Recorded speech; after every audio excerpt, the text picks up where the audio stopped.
Hello everyone. तो आज हम जानेंगे यूयूआईडीज के बारे में। तो यूयूआईडी एक सिस्टम डिजाइन का बहुत ही इंपॉर्टेंट टॉपिक है और मैं सिस्टम डिजाइन की वीडियोस रेगुलरली बना रहा हूँ। तो अगर आपको ये सिस्टम डिजाइन की वीडियोस देखनी है, इसमें आपको इंटरेस्ट है, तो प्लीज इस चैनल को जरूर सब्सक्राइब कर देना, वरना ये कहीं खो जाएगा और फिर कभी नहीं मिलेगा। तो चल अब शुरू करते हैं। तो यूयूआईडीज यानी कि यूनिवर्सली यूनिक आइडेंटिफायर क्या होते हैं, कैसे ये पिक्चर में आए, इनकी क्या यूजेज है, कैसे ये बनते हैं, किस किस टाइप के होते हैं, हम सब कुछ इस वीडियो में जानेंगे। ठीक है। तो शुरू करते हैं कि सबसे पहले ये नाम में क्या लिखा है, यूनिवर्सली यूनिक आइडेंटिफायर। तो इसका तो ऐसा कुछ मतलब होना चाहिए कि कोई ऐसी आईडी होगी जो यूनिवर्सली यूनिक होगी, है ना। यानी कि जैसे अगर मैं बात करूं तो मैं ऐसे कुछ नंबर्स ले लूं, लेट्स से कि 0, 1, 2, 3, तो ये भी तो यूनिक ही है। इनमें क्या प्रॉब्लम है? ये हमारी आईडीज क्यों नहीं हो सकती? बिल्कुल हो सकती है। बट ये एक मशीन तक लिमिटेड है। अगर हम एक सिंगल मशीन पे काम कर रहे हैं तब तो ये आईडीज ठीक है। बट जैसे ही हम बात करते हैं डिस्ट्रीब्यूटेड सिस्टम्स की, तो वहां पर प्रॉब्लम क्या होती है कि मान लो कि तुम्हारे पास एक सिस्टम यहां पर, ठीक है, एक सिस्टम कहीं और है। तो अब ये दोनों सिस्टम्स के बीच में जब कॉन्टैक्ट होगा, तो क्या पता ये भी 0, 1, 2, 3 जनरेट कर रहा हो और सेम ये भी 0, 1, 2, 3। तो ये दोनों सेम आईडीज जनरेट कर देंगे, तो ये यूनिक कहाँ रहे? तो जब डिस्ट्रीब्यूटेड सिस्टम्स की बात करते हैं तो वहां पे ना कोलिजन हो जाते हैं और हमें वो नहीं चाहिए, हमें जनरेट करनी यूनिक आईडीज। ठीक है। तो वहां पे ये काम आती है टेक्निक। तो अब ये टेक्निक के बारे में जानें। तो सबसे पहले देखते हैं इसकी क्या यूजेस है, कहाँ कहाँ ये यूज होती है। देखो, बहुत जगह यूज होती है। जैसे कि मान लो तुम्हें कोई ऐसी एप्लीकेशन बना रहे हो जिसमें यूजर्स है बहुत सारे, तो उसमें यूजर आईडी पे यूज हो सकती है। ठीक है। या फिर रिक्वेस्ट आईडी, कोई एप्लीकेशन पे रिक्वेस्ट आ रही है किसी चीज की, उसकी आईडीज में यूज हो सकती है। देन तुम्हारी सेशन आईडीज में स्टोर हो सकती है। ठीक है। सेशन आईडीज भी एक टाइप की यूयू आईडीज होती है। देन लेट से कि तुम्हारी कोई सर्विस है, वो लॉग्स जनरेट कर रही है। तो जो सर्विस के लॉग्स होते हैं उनमें जनरली ना ट्रेस आईडीज होती है। वो डिफरेंट डिफरेंट सर्विसेज से होती हुई आ रही होती है, तो उनके पास ना ट्रेस आईडीज होती हैं अपनी। तो ट्रेस आईडीज भी यूयू आईडीज होती है एक टाइप की। देन तुम्हारे पास और भी बहुत चीजें होती हैं, जैसे लेट से कोई इन्वोकेशन हो रही है किसी चीज की, किसी सर्विस की, तो इन्वोकेशन आईडीज हो गई। देन तुम्हारे पास जो मैसेज क्यूज होती हैं, ठीक है, उनमें भी तुम जब पास करते हो किसी डेटा को, तो वहां पे भी मैसेज क्यूज के अंदर जो आईडीज यूज होती हैं वो भी यूयू आईडीज होती हैं। तो बहुत जगह इसके यूज होते हैं। सिस्टम डिजाइन में तो भरे पड़े हैं इसके यूज, हर जगह ही यूज होती है। बेसिकली ये हर जगह यूज होगी जहां पे हमें असाइन करनी है कोई यूनिक आईडी। ठीक है। और ये किस टाइप की होती है? तो जनरली ये हमें जो मिलती हैं, ये 128 बिट्स की होती है। 128 बिट्स यानी कि अगर मैं हेक्साडेसिमल कैरेक्टर्स में बोलूं तो 32 हेक्साडेसिमल कैरेक्टर्स की। ठीक है। और ये किस फॉर्मेट में होती हैं? तो जनरली ये इस फॉर्मेट में होती हैं, 8, 4, 4, 4 और लास्ट में 12। ये क्या है? ये हेक्साडेसिमल कैरेक्टर्स है। तो इन सबको ऐड करोगे, 8 + 4 12, +4 16, +4 20, +12 32। 32 हेक्साडेसिमल कैरेक्टर्स। तो ये ऐसे ना बीच में सब में माइनस का साइन होता है या फिर हाइफन होता है, तो ये सेपरेटेड होते हैं। इतने इतने हेक्साडेसिमल कैरेक्टर्स के ग्रुप्स बने होते हैं, ये इसका फॉर्मेट। ठीक है। तो चलो अब आगे बढ़ते हैं कि डिफरेंट टाइप्स किस किस टाइप की होती हैं। तो देखो, सबसे पहले तो यहाँ पे तुम्हारे जो सबसे इंपॉर्टेंट टाइप की होती है वो होती है टाइम स्टैम्प बेस्ड। ठीक है। सबसे पहली वाली मैं लिखूं तो वो होगी टाइम स्टैम्प बेस्ड। अब टाइम स्टैम्प बेस्ड का मतलब क्या है? कि कोई ऐसी यूनिक आईडी जो टाइम के बेसिस पे सॉर्टेबल हो। ठीक है। या फिर मान लो हम डेटाबेस में कुछ चीजें स्टोर कर रहे हैं, तो वहां पे हम एज अ पार्टीशन की या फिर एज अ प्राइमरी की दे दें, तो हम इंडेक्सिंग कर पाए उस पर। तो यूनिक भी होनी चाहिए, सॉर्टेबल भी होनी चाहिए इंडेक्सिंग करने के लिए। ठीक है। तो एक ये टाइप हो गया, ये हमारी बहुत जगह हो सकती है। जैसे हम लॉग्स को सॉर्ट करना चाहते हैं, लेट से सर्विस के लॉग्स है, तो उसमें भी हमें सॉर्टेबल चाहिए, तो टाइम स्टैम्प बेस्ड ही लेंगे हम। देन नेक्स्ट तुम्हारे एक और टाइप की जो हो सकती है वो क्या है? रैंडम हो सकती है। ठीक है। रैंडम का क्या मतलब है? कि कुछ भी रैंडमली जनरेटेड कोई यूयूआईडी है और वो बस अज्यूम कर रहे हो तुम कि बहुत बड़ी सी है, तो वो रैंडम ही होगी, तो वो कोलाइड नहीं करेंगी। ठीक है, ये भी हो सकती है। देन थर्ड टाइप की क्या हो सकती है तुम्हारी? क्रिप्टोग्राफिकली हैश्ड। ठीक है। तो क्रिप्टोग्राफिक हैश टाइप की। ओके, ये हो गई। इसमें जनरली क्या होता है ना, कुछ इनपुट नेम रिक्वायर्ड होता है, तो नेम स्पेस टाइप की आईडीज होती हैं। तो देखेंगे इसमें कुछ क्रिप्टोग्राफिक हैशिंग एल्गोरिथम्स यूज कर सकते हैं हम, बट हाँ ये भी होती हैं हमारे पास। देन चौथे टाइप की होती है निल, निल आईडीज। तो ये जनरली टेस्टिंग पर्पस के लिए होती है। खैर टेस्टिंग पर्पस के लिए तो हम रैंडम यूयूआईडीज भी यूज कर सकते हैं, बट हाँ निल वाली भी काम कर जाती है। तो निल किस टाइप की दिखती है? निल जनरली तुम्हारी ऐसी होती है कि उसमें सारे जीरोज ही होते हैं, ठीक है। तो यहां पर मान लो कि ऐसे 8 जीरो, देन उसके बाद नेक्स्ट ग्रुप में 4 जीरो, देन नेक्स्ट ग्रुप में फिर 4 जीरो, देन अगले ग्रुप में लेट से फिर से 4 जीरो, और लास्ट ग्रुप में 12 जीरो, ठीक है। तो ऐसे करके कुछ डॉट डॉट डॉट मैं बना दे रहा हूं, पूरा बनाने का मन। तो ये होता है तुम्हारा, ये होती है निल, यानी कि जीरो, निल आईडी, ठीक है। ये निल यूयूआईडी है। यूयूआईडी तो इसे बोलना भी नहीं चाहिए, खैर, क्योंकि इसमें कुछ है ही नहीं, कोई कंटेंट ही नहीं है, और ये तो हर बार सेम रहेगी, ये यूयूआईडी है ही नहीं एक तरीके से, बट ठीक है। तो इंपॉर्टेंट बात जो है यहाँ पे नोट करने वाली, वो ये है कि दो चीजें होती हैं यहाँ पे, दो स्पेसिफिकली कैरेक्टर्स ऐसे होते हैं जो बहुत ही इंपॉर्टेंट होते हैं और हमें कुछ इंफॉर्मेशन देते हैं यूयूआईडीज के बारे में। तो सबसे पहले होता है तुम्हारा ये वाला थर्ड ग्रुप का फर्स्ट कैरेक्टर, ठीक है। ये जो कैरेक्टर है इसे हम बोलते हैं वर्जन, वर्जन नंबर या वर्जन। और एक होता है फोर्थ ग्रुप का फर्स्ट कैरेक्टर, ये तुम्हारा इंडिकेट करता है वेरिएंट, ठीक है। अब ये वर्जन और वेरिएंट क्या होते हैं अभी हम देखेंगे, बट अभी के लिए तुम इतना जान लो कि जितने भी टाइप के मैंने तुम्हें यूयूआईडीज बताई हैं, टाइम स्टैम्प बेस्ड, रैंडम, ये सब के कुछ वर्जन होते हैं। जैसे कि टाइम स्टैम्प बेस्ड जो होती है वो तुम्हारी यूयूआईडी में V1 टाइप की होती है, वर्जन 1 है वो। रैंडम वाली तुम्हारी V4 होती है, ठीक है। क्रिप्टोग्राफिक हैश वाली तुम्हारी एक तरीके से V3 और V5 दोनों है, दो वर्जन है इसके। V3 जनरली तुम्हारा MD5 यूज करती है हैशिंग एल्गोरिथम में, और V5 तुम्हारा SHA-256 को यूज करती है। बट अभी के लिए हम उसे स्किप करेंगे क्योंकि उसमें वो इतनी इंपॉर्टेंट नहीं है एक्चुअली। और निल वाली तो अलग ही है बिल्कुल। V2 की मैंने बात नहीं की क्योंकि वो मोस्टली यूज ही नहीं होता, ठीक है, कहीं यूज नहीं होता ज्यादा, तो इसलिए उसकी हम बात भी नहीं करेंगे। तो हमारे लिए इस समय सबसे ज्यादा इंपॉर्टेंट जो है वो है V1 और V4। देखो पता ही है हमें सीधी सी बात की V1 की तो बहुत एप्लीकेशन है, और V4 जो है वो रैंडम है, उसे बनाना आसान है और जल्दी बन जाती है, इसलिए वो बहुत जगह यूज होती है। टेस्टिंग पर्पसेज में भी यूज होती है और भी हर जगह यूज होती है। तो चलो अब हम सबसे पहले देखते हैं यूयूआईडी V1 कैसी दिखती है, ठीक है। तो यूयूआईडी ऐसे कुछ लिख दे रहा हूं मैं, V1। तो V1 की बात करेंगे हम।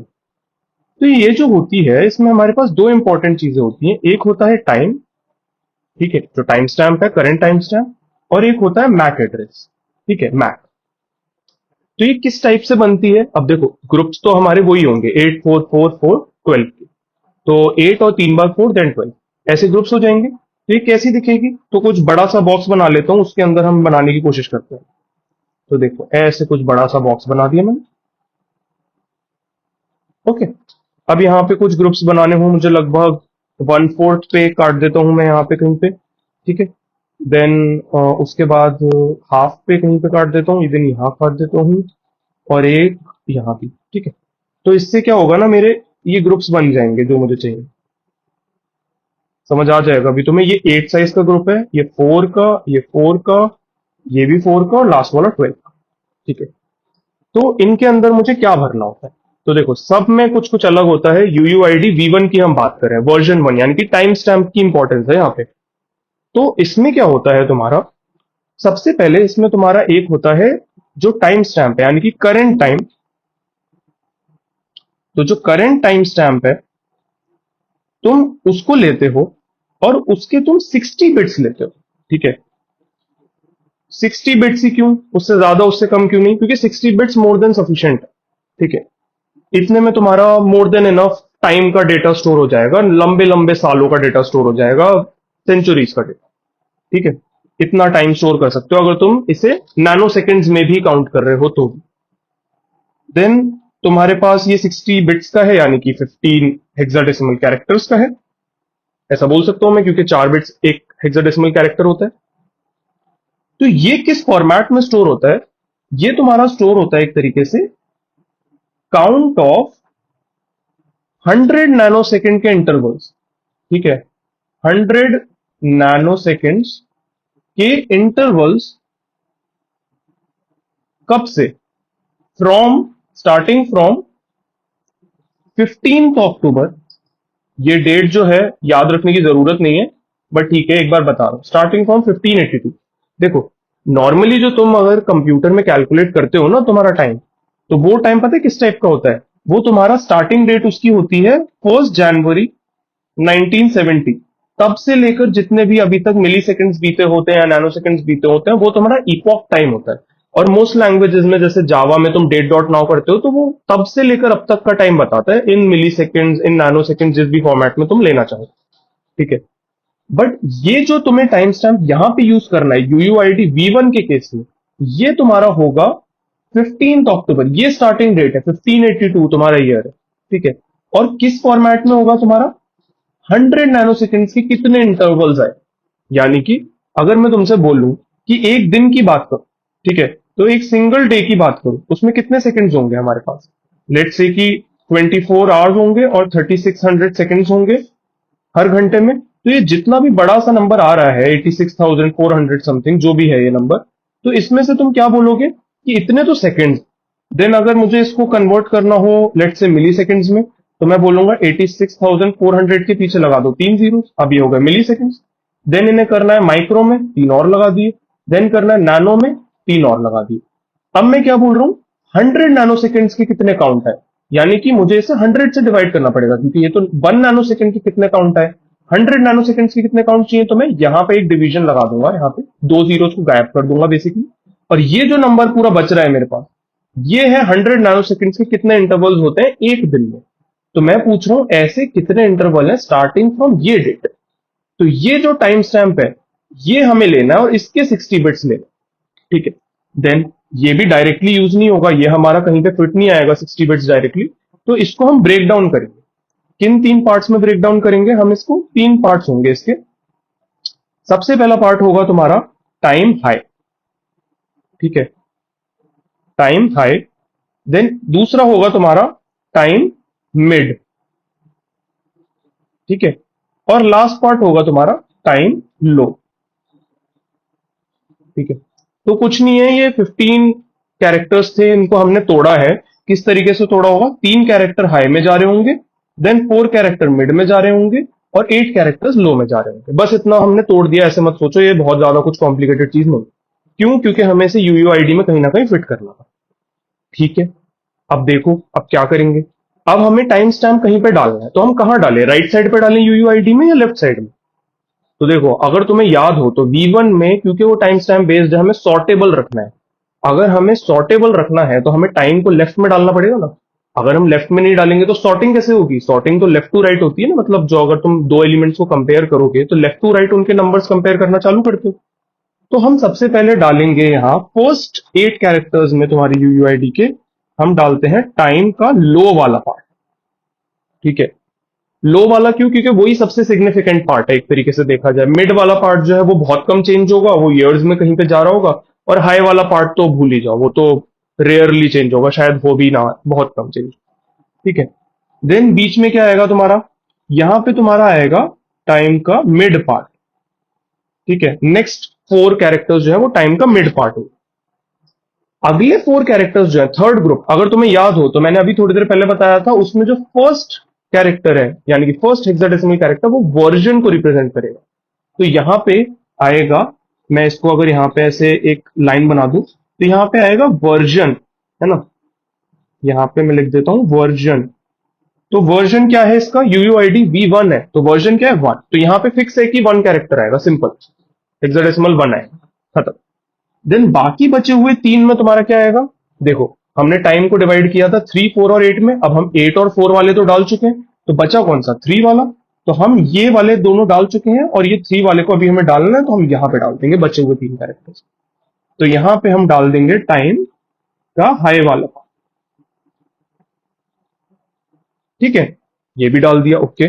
देन उसके बाद नेक्स्ट 4 कैरेक्टर्स में तुम्हें मैंने बताया था कि फर्स्ट बिट जो है, फर्स्ट बिट नहीं एक्चुअली, फर्स्ट पार्ट जो है वो इन्फ्लुएंस होता है वेरिएंट से, वो डायरेक्टली वेरिएंट नहीं होता, क्योंकि उसमें आता है 1 से 3 बिट्स का वेरिएंट। ठीक है। अब तुम बोलोगे ये क्या भला है, ये तो कुछ समझ ही नहीं आई, 1 से 3 बिट्स का क्या मतलब है, या तो आप पूरा एक कैरेक्टर दो उसे या तो मत दो। ऐसे कैसे आप 1 से 3 बिट्स दे रहे हो? तो ये ना डिपेंड करता है, इसलिए 1 से 3 बिट्स होता है। देन उसके बाद तुम्हारा जो नेक्स्ट पार्ट आता है इसमें, वो आता है 13 to 15 bits of clock sequence.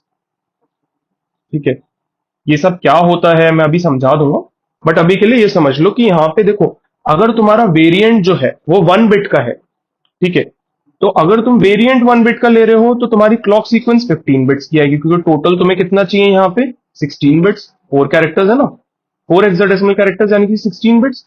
तो अगर तुम वेरिएंट ले रहे हो 1 बिट का, तो क्लॉक सीक्वेंस होगी 15 बिट्स की। वेरिएंट ले रहे हो 3 बिट्स का, क्लॉक सीक्वेंस होगी 13 बिट्स की।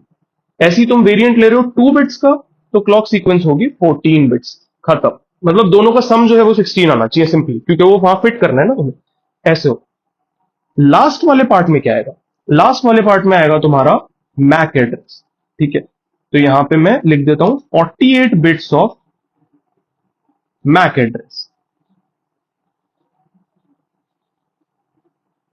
मैक एड्रेस क्या होता है? हर मशीन का एक यूनिक मैक एड्रेस होता है। पूरी दुनिया में तुम्हारी मशीन का यूनिक होगा, मेरी मशीन का यूनिक होगा, सबका यूनिक होगा। तो यहां पे यूनिक मैक एड्रेस आएगा। तो ये पूरी चीज हमने क्यों की, इतना कॉम्प्लेक्स सा क्यों बनाया यूयूआईडी V1 को? देखो, पहली बात तो यहाँ पे आ गया टाइम के फैक्टर्स। तो ये टाइम के बेसिस पे सॉर्टेबल है इजीली, लंबे ड्यूरेशन में सॉर्टेबल। ओके। नेक्स्ट चीज, यहाँ वर्जन तो डिनोट करने के लिए कि V1 है, टाइम स्टैम्प बेस्ड वाला है। वेरिएंट क्या डिनोट करता है वो मैं अभी बताऊंगा। बट यहाँ पे मैक एड्रेस डालने से ये फायदा हुआ कि मान लो कि तुम्हारा एक लोकेशन है, एक सर्वर की लोकेशन है, वहां पे बहुत सारे सर्वर्स हैं, तुम्हारे पास बहुत सारी मशीन्स हैं। तो वो जो मशीन्स हैं उन सबका यूनिक मैक एड्रेस होगा कि नहीं होगा? होगा। तो ये जो यूनिक मैक एड्रेस है, ये इस टाइम स्टैम्प को चेंज करेगा। हर मशीन में यूनिक आईडी जनरेट तभी तो हो पाएगी। देन हर मशीन के अंदर एक क्लॉक सीक्वेंस भी चल रही होगी। अब वो क्लॉक सीक्वेंस किस टाइप की होती है और वेरिएंट किस टाइप का होता है, अभी हम इन दोनों पे डिस्कस करते हैं। तो देखो, वेरिएंट तो तुम्हारा ना कुछ स्पेसिफाइड चीज है, जो पहले ही जिन्होंने यूयूआईडी बनाई उन्होंने खुद ही दे दिया था कि भाई यही है वेरिएंट और इसको ऐसे ही लेना है। तो देखो, वेरिएंट में तो बहुत ज्यादा ऑप्शंस नहीं होते तुम्हारे पास। एक ऑप्शन होता है 0, ठीक है, एक होता है 10, एक होता है 110, और लास्ट वाला 111 है, बट ऑफकोर्स वो नॉर्मल केस में एग्जिस्ट नहीं करता क्योंकि वो फ्यूचर यूज के लिए। तो मैं बता देता हूं, सीधी बात है, इसमें से तुम ये वाला, फर्स्ट वाला, थर्ड वाला और फोर्थ वाला इग्नोर कर सकते हो, क्योंकि ये तीनों ही रिजर्व कैटेगरी के। ठीक है, इसने हमारा काम ना बहुत आसान कर दिया, मैं बताऊंगा कैसे। देखो, ये तीनों ही रिजर्व है, इसका मतलब क्या है? ये तीनों अलग अलग पर्पसेस के लिए रिजर्व है। लास्ट वाला तो तुम्हारे फ्यूचर यूज के लिए रिजर्व है, ठीक है। ये वाला तुम्हारा माइक्रोसॉफ्ट ने बैकवर्ड कंपैटिबिलिटी के लिए रिजर्व कर रखा है, ठीक है। तो ये भी गया तुम्हारा। और सबसे ऊपर वाला अपोलो एनसीएस ने बैकवर्ड कंपैटिबिलिटी के लिए कर रखा है, अपना रिजर्व कर रखा है। तो तुम्हारे पास बचता ही नहीं है ऑप्शन सिवाय इसके, और यही हमारा स्टैंडर्ड वेरिएंट होता है। तो तुम ना जब यूयूआईडीज देखोगे तो उसमें यही यूज हो रहा होगा मोस्टली। तो यहाँ पे स्टैंडर्ड वेरिएंट, ठीक है। और ये हमारी जो पब्लिश की गई थी ना, ये पेपर पब्लिश किया गया था जिसमें यूयूआईडीज को कैसे बनाना है, क्या पूरा एक मेथड दिया गया था, वो RFC 4122, उसके अंदर ना यही स्टैंडर्ड मेथड दिया गया था और हम यही यूज करेंगे मोस्ट ऑफ द केसेस। बस पता होना चाहिए कि वेरिएंट क्या क्या हो सकते हैं। तो अब इससे एक बात तो पता लग गई कि वेरिएंट जो है वो मोस्टली हम कितने बिट का ले रहे होंगे, 2 बिट्स का। तो हमारा जो क्लॉक सीक्वेंस होगा, जो दूसरी चीज थी क्लॉक सीक्वेंस, वो कितने बिट्स की होगी हमेशा? टोटल मैंने क्या बोला था तुम्हें, 16 बिट्स लेनी है ना, तो क्लॉक सीक्वेंस हमेशा 14 बिट्स की लेना। ठीक है, अब क्लॉक सीक्वेंस क्या होता है? देखो, एक मशीन है, हमने पहले डिफरेंट मशीन्स के लिए तो उनके डिफरेंट मैक एड्रेसेस ले लिए, बट ये भी तो पॉसिबल है कि एक ही मशीन बहुत सारी यूयूआईडीज जनरेट कर रही हो एक टाइम पे। तो अगर बहुत सारी यूयूआईडीज जनरेट करेगी तो उनका जो टाइम स्टैम्प है वो तो सेम हो जाएगा। तो अगर सबका टाइम स्टैम्प सेम होने लग गया तो पूरी यूयूआईडी मैच करने लग जाएगी। देखो, टाइम स्टैम्प सेम है तो टाइम लो सेम है, मिड सेम है, हाई सेम है, वर्जन सेम है, वेरिएंट तो सेम है ही, और मैक एड्रेस सेम है क्योंकि मशीन सेम है। तो क्या डिफ्रेंशिएट करेगा उन्हें? ये 13 से 15 बिट्स की क्लॉक सीक्वेंस, जो एक्चुअली हम 14 की लेने वाले हैं अपने केस में। ठीक है, तो ये यहां पे उसे डिफ्रेंशिएट करेगी, ये कोलिजन्स होने से बचाएगी। मान लो कि तुम्हारे पास, अगर एक बार के लिए ऐसे अज्यूम करो कि लेट्स से 1 मिलियन यूयूआईडीज एक मशीन जनरेट कर रही है सेम टाइम स्टैम्प पे, लेट्स से कि 100 नैनो सेकंड्स के अंदर अंदर मशीन इतने जनरेट कर रही है, तो 10 की पावर 6 को वो हैंडल कर पाएगा, ये भी चेक कर लेते हैं। तो देखो होगा क्या, क्लॉक सीक्वेंस ना एक तरीके का तुम्हारा सीक्वेंस नंबर टाइप से है, ठीक है। तो ये सीक्वेंस नंबर समझो तुम, जो कि चालू होता है लेट से जीरो से, अभी हम ऐसे मान लेते हैं, वैसे तो ये कोई रैंडम आर्बिट्री वैल्यू होती है बट कोई बात नहीं, जीरो से चालू होता है, ठीक है। सेम टाइम स्टैम्प पे एक और आईडी जनरेट हुई, 1 कर दिया, ठीक है, काट के इसे 1 कर दिया, इंक्रीज कर दिया एक से। देन फिर से तुम्हारी लेट से कि एक और यूयूआईडी सेम टाइम स्टैम्प पे जनरेट हुई, इसे काट के 2 कर दो, फिर 3 कर दो, ऐसे बढ़ाते चलो बढ़ाते चलो। तो ऐसे बढ़ा बढ़ा के तुम कितने बढ़ा पाओगे, पहले तो ये देख लो। तो तुम्हें ये पता है कि 14 बिट्स लेनी है तुम्हें, तो यानी कि 2 to the power 14 IDs generate कर पाओगे तुम कितने टाइम में, 100 नैनो सेकेंड्स में, क्योंकि 100 नैनो सेकेंड्स का ही तो इंटरवल है एक। तो यानी कि 100 नैनो सेकेंड्स में तुम्हारी जो मशीन है वो अप टू इतनी आईडीज जनरेट करने की केपेबल है, एक मशीन, सिंगल मशीन, ठीक है ना। तो ये तुम्हारी सीक्वेंस नंबर है, इसे इंक्रीज करते जाओ जब तक तुम्हारी सेम टाइम स्टैम्प रह रहा है, और जैसे ही डिफरेंट हुआ, जैसे ही तुम्हारा डिफरेंट हुआ, सबको काट के वापस जीरो पे आ जाए, देन जीरो से वापस शुरू करो। क्यों? क्योंकि तुम्हें ये तो पता है ना कि अगर टाइम स्टैम्प ही चेंज हो गया तो हम सीक्वेंस नंबर को वापस जीरो से चालू कर सकते हैं, या फिर किसी और रैंडम वैल्यू से चालू कर सकते हैं, कोई सीड वैल्यू ले सकते हैं, कोई रैंडम वैल्यू चूज कर सकते हैं, बट एट द एंड कोई जरूरी नहीं है कि हम वो सीक्वेंस में चलते ही रहें, क्योंकि हमारा वो टाइम स्टैम्प बीत चुका है। ओके, तो ये तो तुम्हारे हो गए वेरिएंट ऑफ क्लॉक सीक्वेंस। तो इन सबको मिला के तुम्हारा बनता है यूयूआईडी वी1। हाँ, देखने में थोड़ा कॉम्प्लेक्स है बट हर एक चीज की अपनी इंपॉर्टेंस, ठीक है। टाइम स्टैम्प सॉर्टिंग की वजह से लिया, मैक एड्रेस मशीन्स को सेपरेट आउट करने की वजह से लिया, वर्जन और वेरिएंट का तो अपना खुद स्पेसिफिक यूज केस है, और क्लॉक सीक्वेंस उसी मशीन पे कितनी आईडी जनरेट हो सकती है उसके लिए, ठीक है। और लास्ट हम एक और जो टाइप का हम देखने वाले थे वो था हमारा यूयूआईडी वी4। तो देखो वी4 तो कुछ नहीं है, वो तो ये बोलता है कि 128 बिट्स का, यानी कि इतना ही बड़ा हम यूयूआईडी बनाने वाले थे ना, तो ये सारी की सारी ले लो रैंडम, खत्म करो। तो ये तो बहुत आसान लग रहा है, बस फर्क क्या है, क्योंकि ये वी4 है, वी4 है, तो जो वर्जन वाली बिट है इसमें, वर्जन वाला जो एरिया है, वर्जन, उसको तुम्हें लेना पड़ेगा 4, ठीक है। तो तुम्हारा वर्जन 4 होगा, और वेरिएंट तो अभी भी सेम ही होगा जो हमने ऊपर लिया था, जैसे कि 10 बाइनरी में अगर देखें तो, ठीक है। वेरिएंट तो ऐसे हो जाएगा 2 बिट का 10, बट वर्जन 4 लेना पड़ेगा। तो बेसिकली तुम्हारा कहां चेंज आएगा, यहां पे, ये जो 1 है ये 4 हो जाएगा, और बाकी जितनी बिट्स है रैंडम बिट्स, 0 1 का रैंडम कॉम्बिनेशन, हेक्साडेसिमल में रैंडम वैल्यू कुछ भी रख लो, ठीक है। बेसिकली तुम 128 बिट्स रैंडमली जनरेट करोगे, बट ये जो रैंडम जनरेशन है ये भी सूडो रैंडम या क्रिप्टोग्राफिकली रैंडम जनरेटेड होनी चाहिए। ऐसे नहीं कि तुम मशीन के टाइम डिपेंडेंट रैंडम जनरेशन करो, अगर वो करने लगोगे ना तो फिर ये जो रिजल्ट आएगा ये बहुत स्क्यूड आ जाएगा, और V4 को एक्चुअली तुम रैंडमाइज नहीं बोल पाओगे। फिर रैंडमाइज रखने के लिए क्रिप्टोग्राफिकली रैंडम फंक्शन को यूज करना पड़ेगा। तुम सारी बिट्स को रैंडमली जनरेट करो, वर्जन को 4 बना दो, वेरिएंट को 10 बना दो बाइनरी, और वर्जन को भी 4 का बाइनरी बना दो, जैसे 0100। बस इतना चेंज कर दो, यूयूआईडी वी4 बन। तो यही है तुम्हारी, सारे यूयूआईडीज हमने देख ली किस किस टाइप के होते हैं, कहाँ यूज होते हैं, कैसे बनते हैं, टाइम स्टैम्प बेस्ड कैसे होता है, रैंडम कैसे होता है, निल क्या होता है, सारे वर्जन वेरिएंट सब समझ आ गए, sequence number, clock number, okay. तो ये कहाँ यूज होता है, ये बहुत जगह यूज होता है, सब कुछ हमें समझ आ चुका है। अब नेक्स्ट वीडियो में हम देखेंगे कि कैसे हम वर्जन 1 और वर्जन 4 को कोड कर सकते हैं, ठीक है। तो ये बहुत इंटरेस्टिंग टॉपिक्स होने वाले हैं, इनको कोड करना अगर आता है तुम्हें तो बहुत अच्छा है। वैसे तो मैंने पूरा मेथड यही बता दिया है कि इसमें क्या क्या पार्ट्स हैं, हमें बस ये सारे पार्ट्स निकालने हैं और इसे किसी तरह से कोड करना है। तो इसकी वीडियो हम अभी जल्द देखेंगे, जैसे ही मैं इसके बाद ये वाली वीडियो बनाऊंगा, तो उससे तुम जरूर देखो। Okay, till then see you, bye bye.